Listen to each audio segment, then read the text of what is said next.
Ladies and gentlemen, here we are again on the My Family Thinks I'm Crazy podcast times the DoeNut. What's up, DoeNut? How you doing, brother? Happy to have you back on the show. Happy to be in front of your audience because I know and I'm grateful you're going to be posting this one as well right before Thanksgiving here. I'm excited to have you back and get into some of what we're going to talk about today. But before that, what's up? Yo, what up? It's DoeNut, and you tuning in to all your Illuminati news with My Family Thinks I'm Crazy. I'm the Smoking Cheetah. And I don't know if you saw, speaking of cheetah and Cheetos, but congratulations to Kim Kardashian, who is the simulacrum for us to imitate. It's a billboard that's watching us, reality TV, which replaced music, and also Video Killed the Radio Star. John Lennon, who was the radio star, he got whacked and then video came up and now video's gone and it's all social media. But Kim Kardashian, congratulations, Man of the Year on GQ. And she's eating Cheetos. And I'm the Smoking Cheetah because I'm part of your Patreon where everyone gets a name. Right. Well, unfortunately, not everyone gets a name because I don't want to say so many people signed up that I couldn't keep up with it anymore, but a lot of people signed up and I was like, I can't just keep naming everybody. So you're grandfathered in. You're one of the OG My Family Thinks I'm Crazy Patreon supporters, and you have one of those names. But first mover advantage. Exactly. And I'm kind of stunned because what you just told me isn't quite processing in my brain, which people take this for granted now, but I have something called logic and rationale, right? I think you do too, right? That's part of being a human. And I heard you say Kim Kardashian won Man of the Year? Well, she's on the issue of GQ Men of the Year. Oh, okay. I thought she won Man of the Year. I was going to say, is this some kind of like role reversal, switcheroo thing?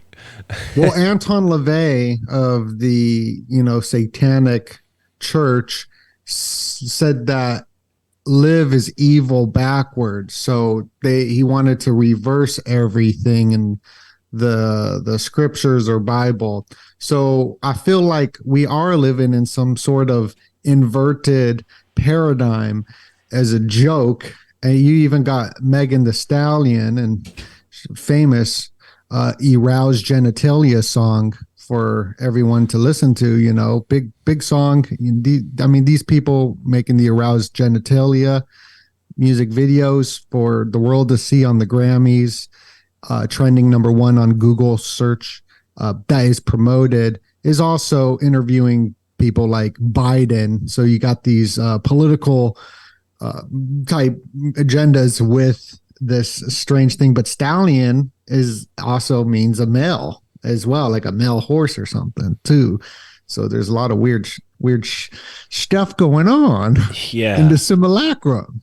Well, and it definitely feels like reality is bending and they're doing it purposefully. And some could argue that this is a form of alchemy. Would you say so?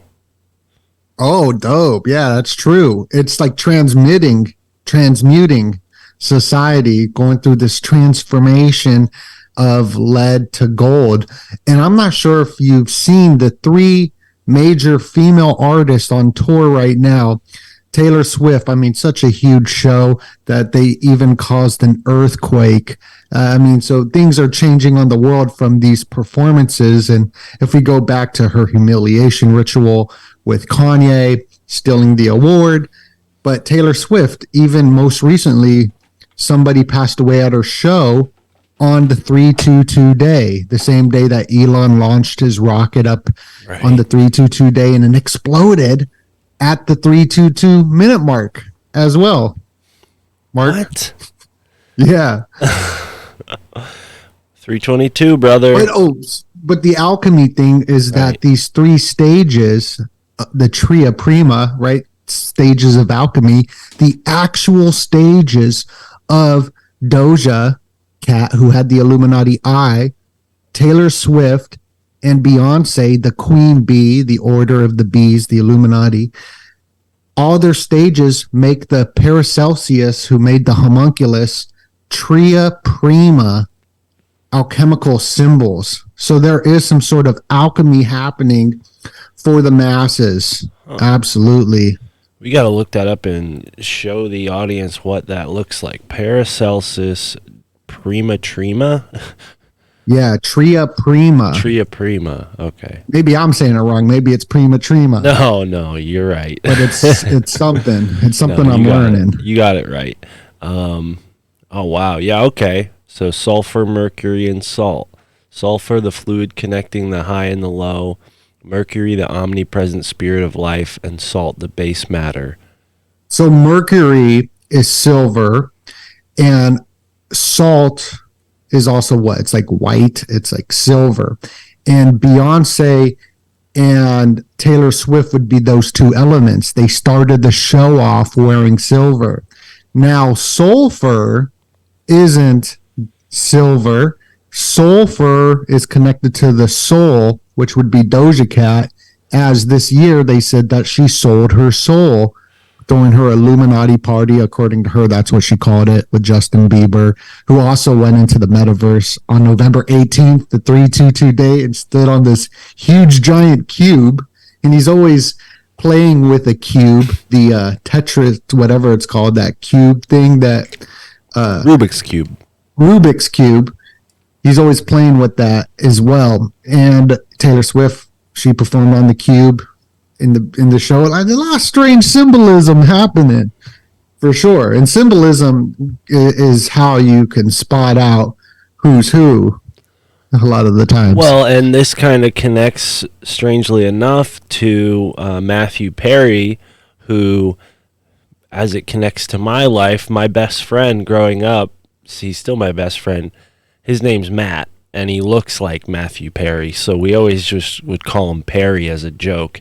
And I was like, "Hey, buddy, how you doing? Your guy passed away, you know."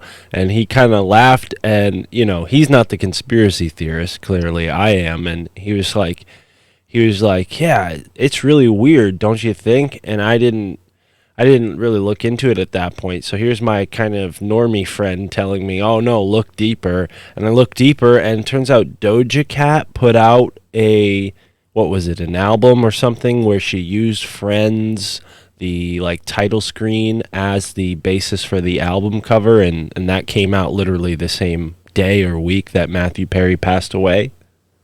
Right, and it said demons on it. Right, it didn't say Friends. Oh my God. It was the orange couch in front of the fountain. Yeah. Big symbolism there. First off, the movie Hocus Pocus took place in front of that fountain.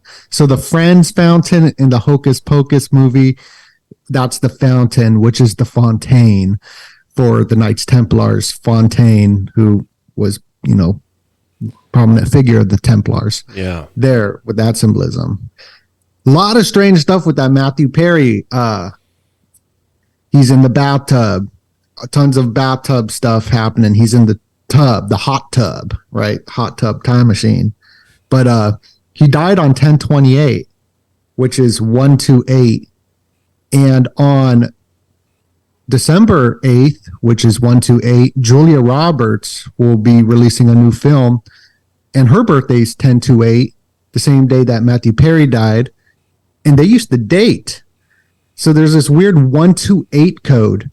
The towers fell down at 10/28, 128. The shuttle exploded on one of these dates. I think it was January 28th, which is 128.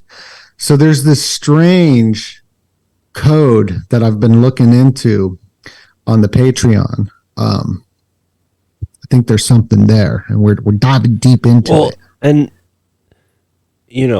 I don't know that much about Doja Cat. Sorry for all the Doja experts out there who were rooting for me to know something about her, but and I don't know much about Matthew Perry, but what I did hear is that there was the whole selling of the soul corresponding with this guy losing his life, whether it was self-inflicted or not. I'm not sure. But he was putting out this symbol, the Batman symbol. the symbols. And he was even calling himself the Mat Man. So what's up with that? Did you look into that at all? Yeah, I mean, it's weird. The amount of followers he had is, Batman grandfather. The lore is that his grandfather created Skull and Bones in episode Fine Finny Fiends. And Batman, he's Mat Man. So you got this 322 element there. But if you look at Kanye, he got removed off of Instagram with 322 followers. Mat Man, he had, I think it was 83 followers, and that is in gematria, known for murder, like the movie Murder by Numbers. You can see they spell murder by numbers with a 38 in it. So it goes into that symbolism. He was also posting stuff about saving little kids. I'm not going to get too much into that, but that was removed. And I've been looking at it because there was the 69 connection as well. He had 83 posts. That's what it was. But then he was following 69 people. And that's another number I've been studying. Karma, Taylor Swift, the 69 position is karma. But after he died, a follower went away. So someone was in his account and unsubscribed to somebody. There's just so much weird stuff going on with him. He used to bully Trudeau. He went to school with Trudeau. He used to bully him in some sort of humiliation ritual to the point where he became a high-level official in government. Wow. Now, he's from the same area as Trudeau. They're both Canadians. They're both Toronto people or something like that. Is that it? Yeah. Huh. Because at Toronto, I've never been there, but it's the setting of this movie I just watched, Videodrome, which is a disturbing film. I don't recommend people watch it unless they're prepared, but it relates to tons of stuff we look into and research. But real briefly, the main character is like a television executive, and he gets this like pirate signal through a satellite in his company, and one of his employees shows it to him, and it's like this like torture porn type like live stream. And this is, in the 80s this movie came out, so they didn't have the internet, they didn't have live streaming back then, so it's kind of predicting some things, the dark web and whatnot. But throughout this movie that takes place in Toronto, this guy Max Rem, the dude who's trying to figure out where this stuff is happening, and part of him wants to use it for his TV company, right? He's a television producer, so he's like, oh, we got to find out where they film this. And he's like, it's genius, no plot, and I'm sucked in, I'm captivated. And it was just so strange, because by the end of it, he becomes like this Manchurian candidate who's like killing people and like hallucinating, and he's like under this hypnotic spell, and it totally fits into, the whole MK Ultra Manchurian candidate archetype. But yeah, oddly enough, takes place in Toronto. And what's the name of that film? Videodrome, Drome. Drome is means like circus, I think. Wow. Yeah. I'm going to check that out. That looks super good. Yeah. Yeah. I actually think I might have seen it. Yeah. I might have seen it. It's an old movie. It's 40 years old. It came out in 83, which is kind of symbolic too, because of the 40 years that have passed and all the things that have changed. I've seen this. Yeah, dude, it's a crazy movie. It's a good movie. It's like the First They Live type movie. I remember this, and like just the word of it, Videodrome, sounds a lot like the A word. I don't know if we can say that. You can say it on my show. I don't even know what words you're thinking of. The adrenals. Oh yeah, Adrenophrome. Yeah, okay, yeah. Yeah, I remember this film. Something about the whole broadcasting signal is interesting, that the first huge broadcasting signal across the entire world had the Beatles in it. And it was during their Sergeant Pepper. And think about how that really transformed the world. The Sergeant Peppers, they were asking, what would John Lennon do? What would he say? And he was like, all you need is love, right? That sounds pretty damn positive to me. But we can see that the power of speaking of alchemy and changing society, what a better way to see that than the famous Sergeant Pepper's album. I mean, huge transformation of culture. As you're saying that, another thing comes to mind. I was recently talking to Chaz of the Dead, who researches UFOs and cryptids and all this really strange stuff, and we were talking about Viktor Grebennikov, who's like a Nikola Tesla type figure from Russia, and he discovered that insect shells, like beetles, the beetles, that their shells are anti-gravity inherently because their body is too heavy for their wings to support. So he was like trying to figure out, how do these beetles fly? Their body and their wings, mathematically speaking, this shouldn't work. And he found out that the shell of the beetle shell, the way that the structure of the shell is formed, it's like on a microscopic level, it has this quality to it that allows the beetle to float. And he discovered that you can lace or sew a bunch of these shells together and into a block, and then that block will float. So as the whole world is seeing flying saucers in the sky, who's the most popular band? The Beatles. Like, that just kind of hit me there. And who knows, maybe beetles, insects, maybe they hold the secret to this type of flight, and that's why the ancient Egyptians and these ancient cultures revered, the scarab beetle and these other beetles that have this iridescent quality. It's something about that iridescent quality, like a peacock feather. When you look at a peacock feather, the green and the blue and the purple, they're only there because our eye can see the light refracting off of the brown feather. The whole feather's brown, but our eyes see purple, blue, and green. What if the same thing's going on with these flying saucers where, the same way we should be seeing brown, but we're not, it should be on the ground, but it's not, it's floating, right? There's some sort of diffraction process going on that allows this to float through the air, whether through light or electromagnetism. But that kind of just struck me right now that, like, as flying saucers were hitting the world, the Beatles were like one of the most popular bands in the world. There's got to be some kind of, it can't be a coincidence, right?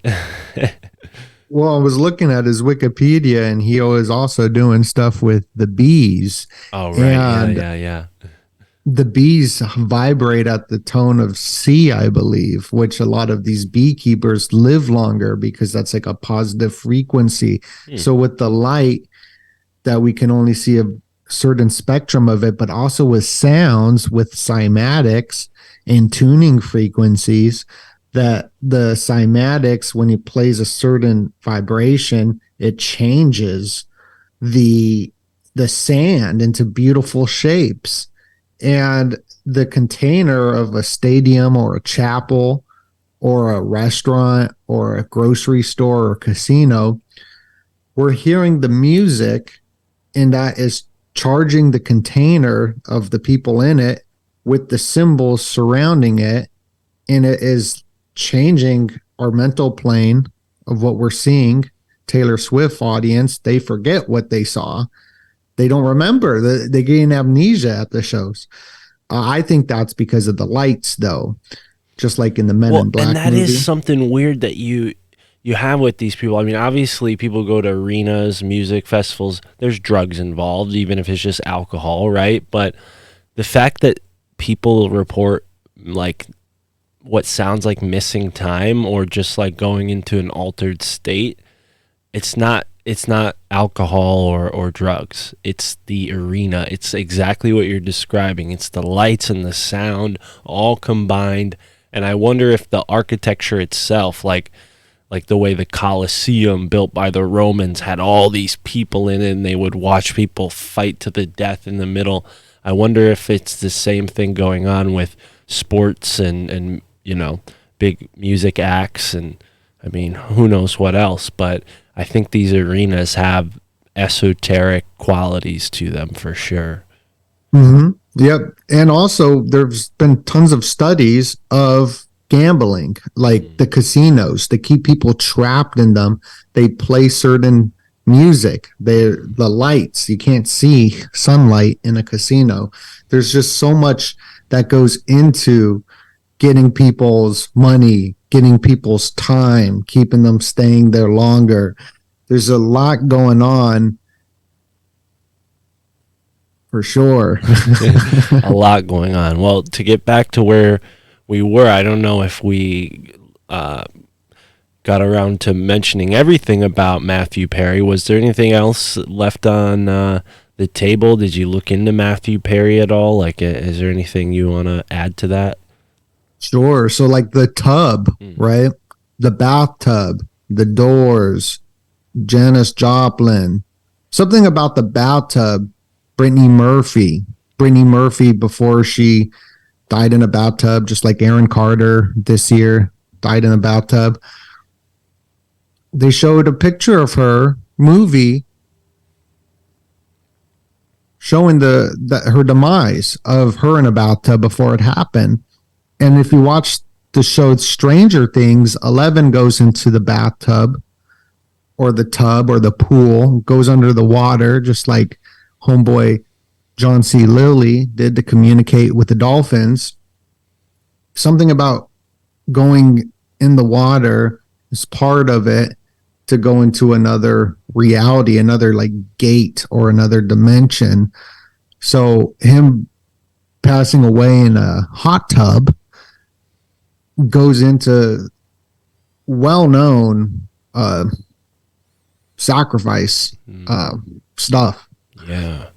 Yeah, the bathhouses of the ancient world. A lot of weird stuff went down, not just perverted stuff, but apparently that's where the mystery schools would do their thing too. Back in the day when there would be like these, you know, basically like underground swimming pools is what they built in Rome. I forget what they're called. There's like a term for it, but they took these, you know, aquifers that were underground and turned them into like swimming pools, bathhouses, and things like that. So they can have orgies. Well, yeah, that's the extreme side of it, and maybe also sacrifices and whatnot would qualify as extreme. But yeah, and secret society, you know, rituals and stuff like that. I mean, yeah, I would imagine. Well, it get the more I'm looking into this stuff, the weirder it gets. Where it gets into like these Sodomic portals, where they doing all this butt stuff to get into other dimensions, levels of consciousness, and this is like a very, very well known thing to the alchemists. I believe Kenneth Grant kind of stuff. It's crazy. It's just been looking into it. I had a feeling something like that was happening, but then the more you start reading about it, you're just like, what the heck is going on? And that, that's what we've been doing. People like yourself, me, other researchers. It's just getting weirder and weirder.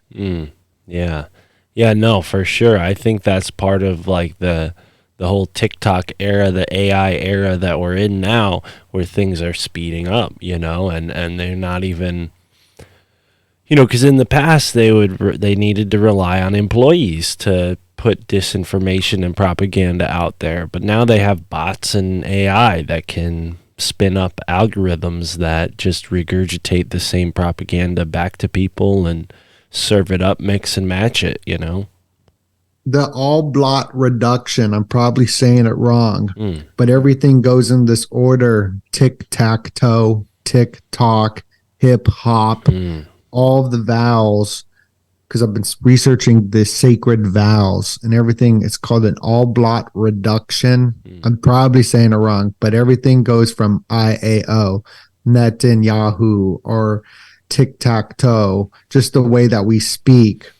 It is all this EU, and that's what it was called to the Gnostics, was EU. Even if you look at Abraxas, it will say IAW, which is where this EU is coming from, and they chant this. So there's this vibration, and it reminds me of the chi vibration, right? You got the chi, and I've been having like some like anxiety, and I watched this YouTube video of this Asian dude just say chi, right? And I started doing it, but it like vibrates right where the anxiety is. So there's frequencies with all these different sounds, and our entire language is like based off of this old Gnostic EU kind of saying, which is weird.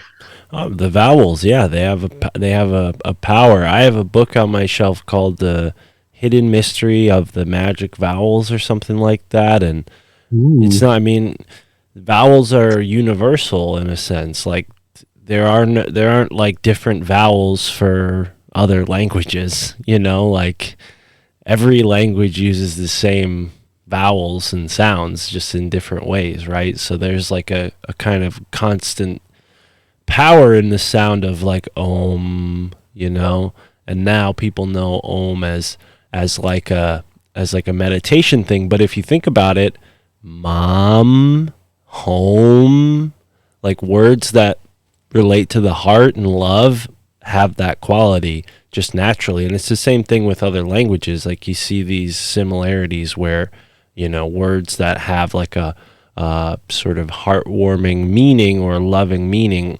typically end or have or incorporate that om noise or the noise. And it's, I mean, if it's physiology, like it's literally like the spectrum of the sound we can make with our voice box. So we could go like so I went from like open to closed. You notice that how my A was like the widest, the O was kind of like central, and then the M was me closing my mouth, right? That's why that sound is that sound. And you know, I mean, we can get into the whole Hindu Buddhist interpretation that om is like the first sound ever, which, I mean, how would we ever prove that? But they say that that's how it is om is the first sound. But I've also heard people say like, oh no, that's just what we give to Western people. In India we don't say om, we say yom, like they do a different noise, right? So I'm not like the authority on Eastern mysticism, but yeah, I think the vowels have, in English, some really secret meanings that aren't as obvious. Maybe they're more obvious in the Eastern world because there's more of a focus on, like, here's the path to enlightenment. Whereas in the Western mysticism, they've kept it secret, you know. And not to say that there aren't levels of secrecy in Eastern mysticism and secret societies and whatnot, but the Western system seems to be obscured by totalitarians like the church, the old church, you know. Well, you got the om, like the vibration of it from the belly when you do oh, and it goes to your throat and then it closes off, like you said, to the lips. So it's vibrating your entire body. And it's just like these frequencies and vibrations, but it does get hijacked by certain movements, you know, like what's wrong with all you need is love, right? That sounds great. Well, that's the distinction I think is important to get into. And I was thinking like we should talk about this because, you know, mysticism is not sorcery.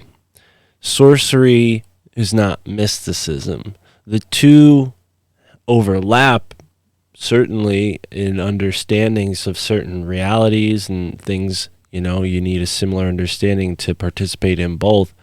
But mysticism is something that is inherently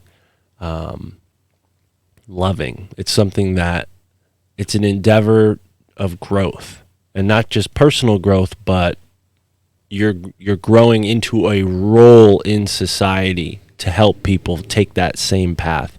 Whereas sorcery is all about what can I do for me, what can I do for my group, what can I do for my clan. Sorcery is like, it's like, how can I change the world in order to what I want to see happen? Whereas mysticism is like, world, how can you change me in order for me to be a better fit into the world, or how to navigate the world in a stronger way or a better way. I mean, mysticism takes a multitude of forms and from all parts of the world, but that's a big thing that I like, the word occult.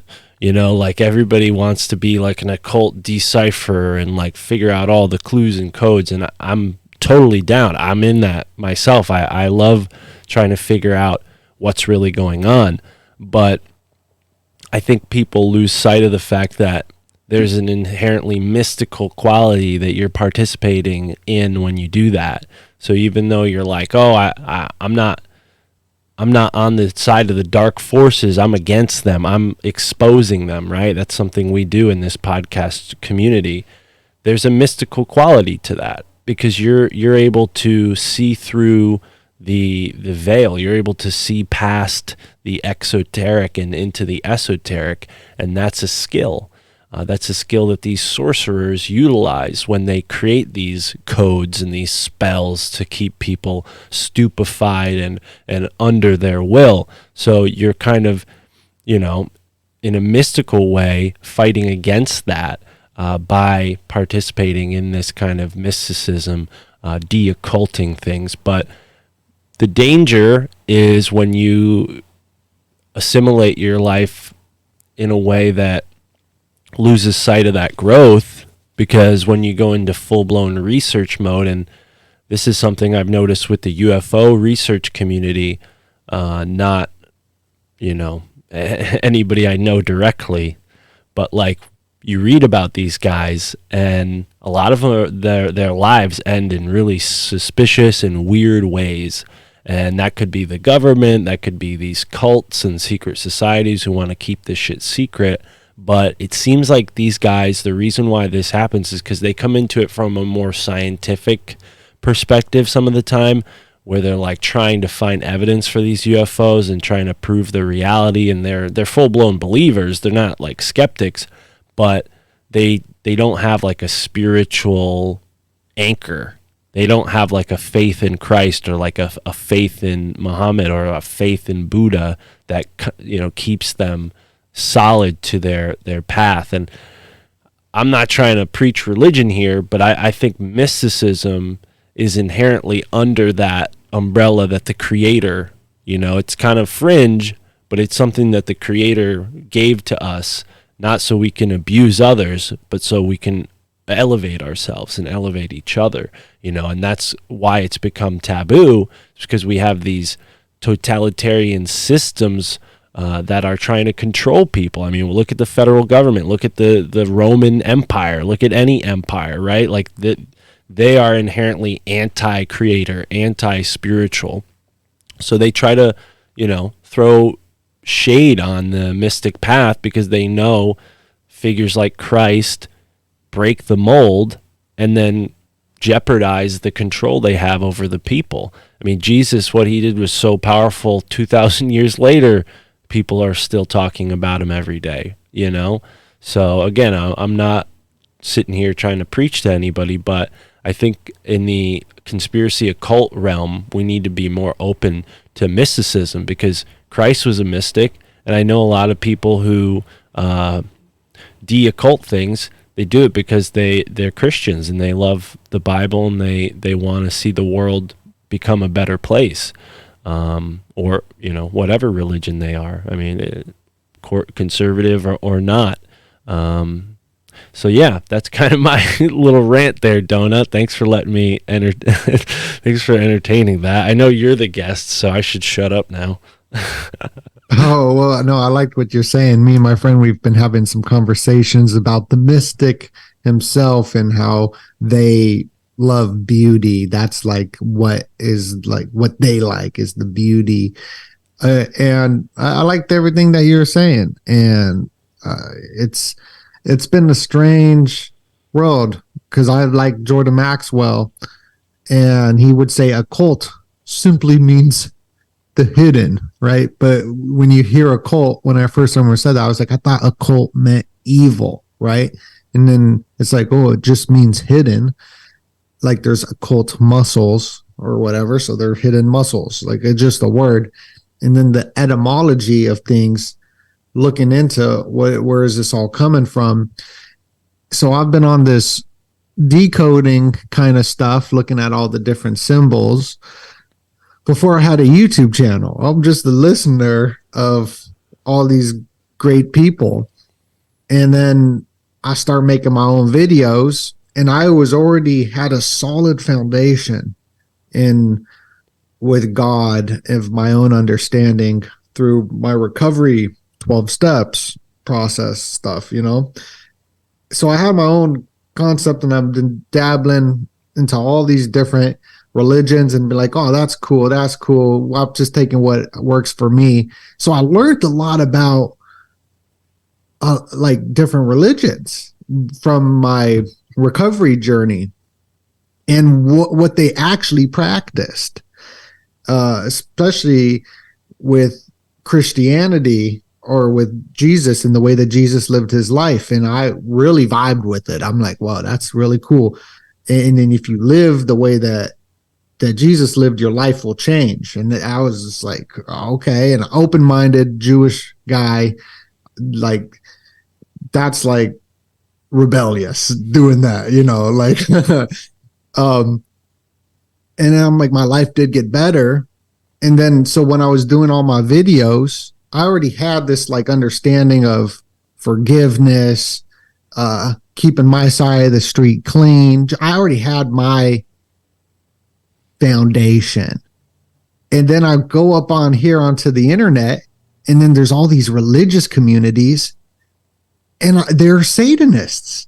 They say that they're religious, but everything they're doing, from my research, is what Satan would be doing. It's all for themselves. Like everything is just like you're saying, the pharmakia, the sorcery, it'd be more for yourself in a sense. Oh yeah.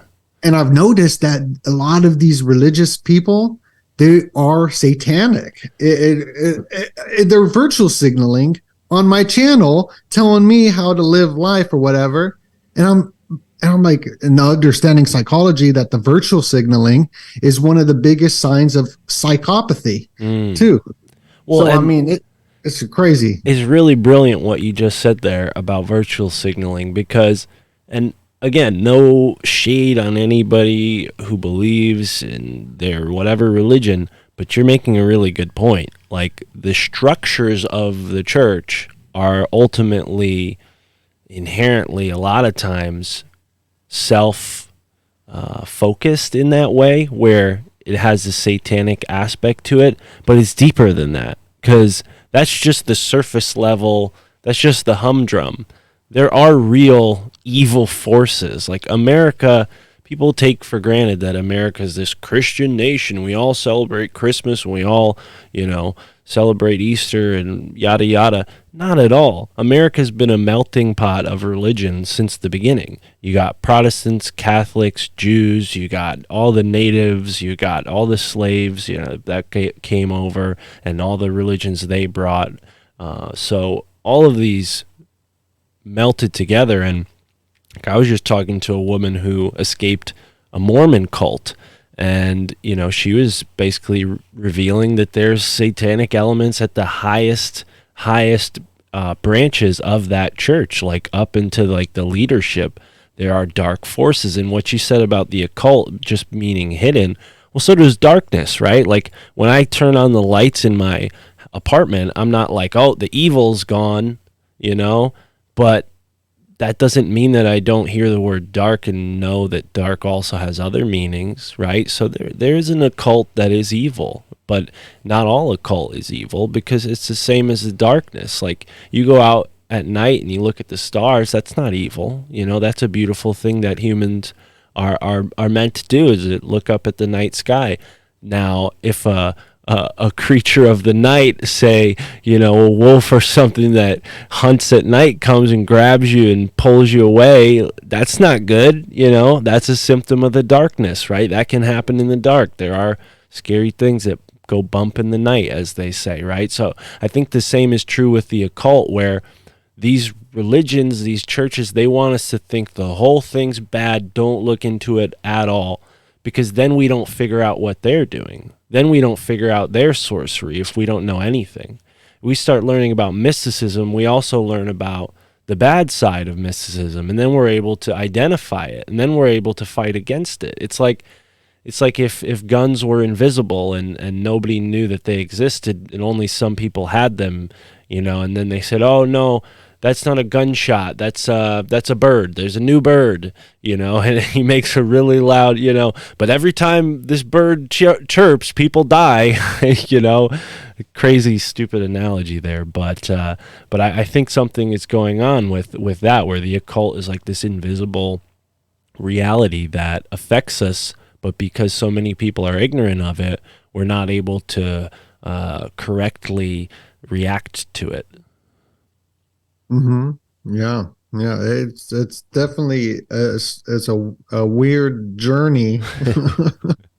No, like knowing about, because most of the world doesn't know what we're talking about. Like our niche society knows us and we look into it, but most of the world has no idea that there's these secret elements and huge orders that are controlling the world and stuff like that. They might hear Illuminati and they think that it's like some spooky thing or some fake thing, but not knowing the true history that all this stuff is actually real, that George Washington was writing letters about it. Like it's such a niche Well, thing. and I think people think, you know, America's this new place and everything's all so new and it's only been going on for a couple hundred years, so it's too good to be true that they could set it all up this easily, and that every celebrity and every corporation and every government official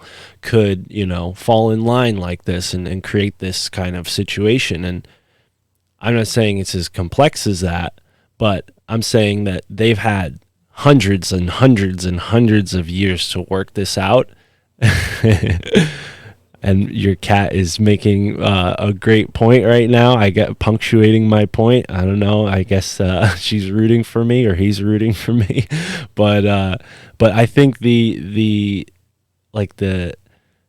average person has no concept of how long these types of experiments have been going on, and like the idea of like celebrities doing dark occult rituals. Like, this is something that it goes back to what it means to be a celebrity. Like, the first celebrities were people who were mystics and holy people and people that could do, you know, sorcery and spells and things like that, like Nostradamus and, you know, these saints that would perform amazing things. Like, these were the first celebrities. You know, people would go to these, you know, holy places and give everything they had for like a piece of the saint's clothes or a piece of their skin or something they touched. I mean, Or seances too. Those were huge, right. especially in like not that long ago, World War II.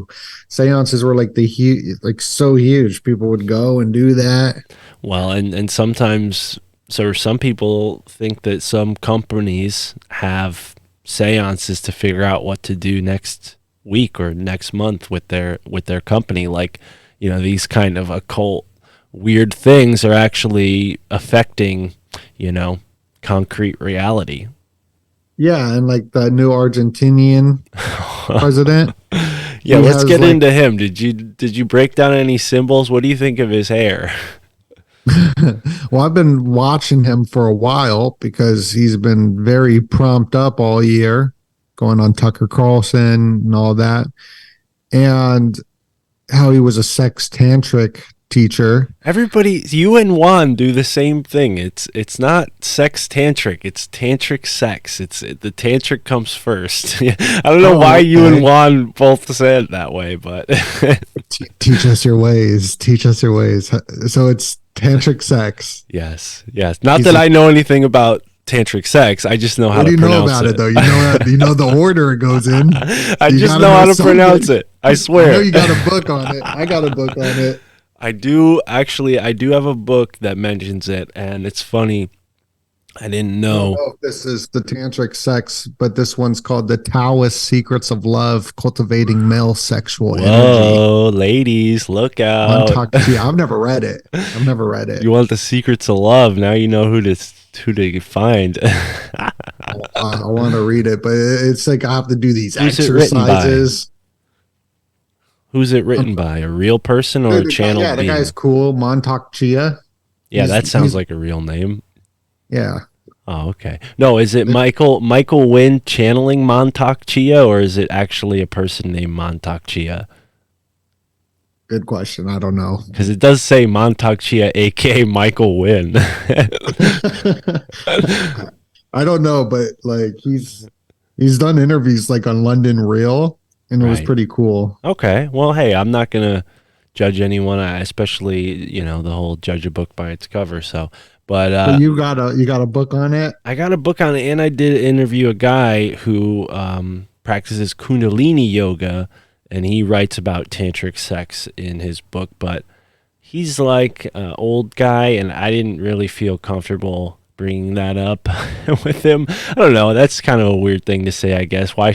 It's my podcast. I should be able to talk about whatever I want, but I haven't had like a person on to talk about that. But there is a guest that I've seen doing the rounds who talks about sex magic, and his name's Alan Greenfield, and he also writes about UFOs. So I thought that was kind of a funny pairing of interests. Like, yeah, I write about sex magic, and I also write about UFOs. I wonder how those overlap. Mm-hmm. Yeah, well, I mean, the millions, they be probing, right?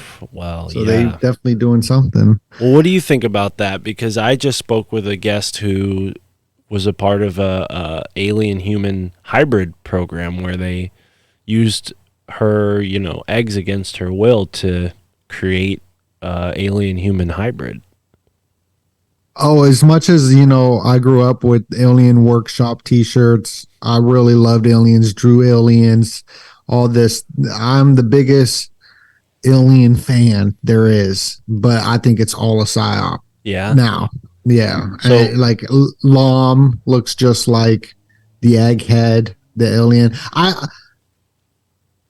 I'm like a big alien fan since a little kid. I got little chains, all that. The biggest fan. But I think it's all a psyop to bring in a new religion. I've seen UFOs, though. I've seen that. But I think that the narrative being pushed by the big podcasters to get people on the ayahuasca, like Logan Paul, Jake Paul, Disney characters. I'm not saying that there's not a reason for stuff like that, but I think what's happening is that they're pushing into this Aquarian type age to get rid of religion and set up a new religion. And that's going to be based off of the alien stuff, but to get rid of thousands of years of imprinting, the erase that is through the autonomic nervous system, and these drugs help out with those resets to believe something totally new. And that's what I think it is. I think it's a religion, a new religion being set up. That's what I think. Yeah, I agree. I think I've been psyoped. That's what I think. With aliens? Yeah. Well, on the point of ayahuasca, it definitely feels like a cult, and that's not anything against ayahuasca, the plant or the combination of plants, but people will take something and abuse it, whether it's a plant, a fruit, an animal, a human. right? We abuse things. And from what my understanding is with shamanism is like, yeah, maybe ayahuasca is only meant for certain people. It's not something that everybody, especially all of society, because it's traumatic. It's something that's like, life changing. And I think you're absolutely onto something with them trying to like rewrite the autonomic nerve and kind of like reprogram humans on a very primal genetic level, maybe through consciousness or subconsciousness, because time after time governments have tried to control people and they've failed. So maybe now they're just trying to reprogram people so that we're more controllable, and they've figured out that they could use these shamanic drugs to transform the whole world in mass instead of one at a time. Because that's what these drugs do, is transform people. So I got this feeling that Bigfoot has been hanging out around me lately. Like, really? I feel like I see him like in the house, like in the apartment. Thank you for being here. I hope you're subscribed on the My Family Thinks I'm Crazy YouTube channel. If you want to hear the rest of this episode where DoeNut tells me all about his Bigfoot encounter, and we go deep into so much more, including DoeNut's predictions for 2024. You don't want to miss that, folks, and it's only available on the Rockfin or on our Patreon or Substack. So go to myfamilythinksimcrazy.com today. Sign up on the Patreon to see the entire episode. Thank you so much for being here, and immerse yourself in the moment wherever you are in the now.